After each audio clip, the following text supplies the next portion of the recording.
بسم اللہ الرحمن الرحیم۔ نبی کریم صلی اللہ علیہ وسلم کے ارشاد کا مفہوم ہے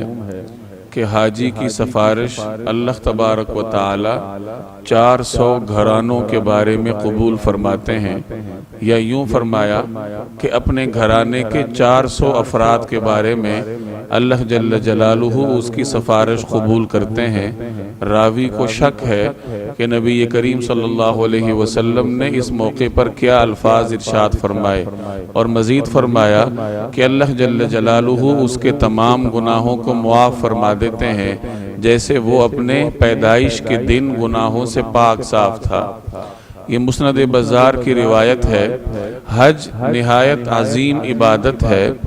اور اس کا فائدہ انسان کو خود بھی ہوتا ہے کہ اس کا فرض پورا ہو جاتا ہے، اللہ جل جلالہ اس کے گناہ معاف فرما دیتے ہیں، اور اللہ تعالیٰ اور جناب نبی کریم صلی اللہ علیہ وسلم کے ساتھ اس کے عشق اور محبت میں اضافہ ہوتا ہے۔ یہ فوائد حاجی کو حاصل ہوتے ہیں، لیکن حج ایک ایسی عبادت ہے کہ اس کے فوائد دوسروں کو بھی ملتے ہیں کہ حج آپ کریں گے لیکن اس کے فوائد دوسروں کو بھی حاصل ہوں گے۔ جیسے مسند احمد کی ایک روایت ہے، حضرت عبداللہ بن عمر رضی اللہ تعالی عنہ سے مروی ہے کہ جب حاجی حج کر کے واپس آتا ہے تو اس کے ساتھ سلام کرو، مصافحہ کرو، اور اس سے اپنے لیے دعاؤں کی درخواست کرو، کیونکہ وہ گناہوں سے پاک ہے اور اللہ تبارک و تعالی آپ کے حق میں اس کی دعاؤں کو قبول فرماتے ہیں۔ اور حضرت ابن عمر رضی اللہ تعالی عنہ سے یہ قول بھی منسوب ہے کہ 40 دن تک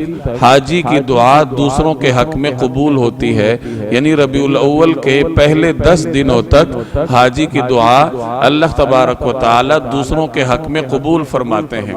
آج جو ہم نے روایت پڑھی ہے اس میں بھی اسی فائدے کا ذکر ہے جو حاجی کا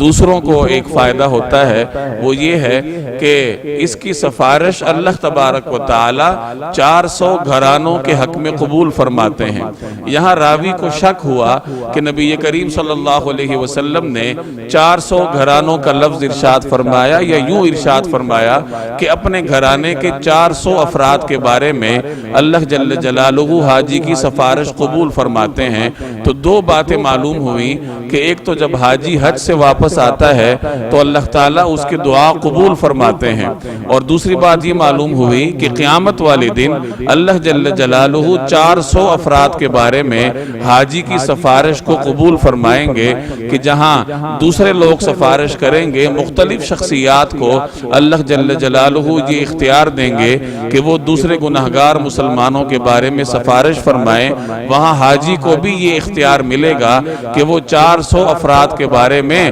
اللہ تبارک و تعالی سے ان کے حق میں سفارش کرے۔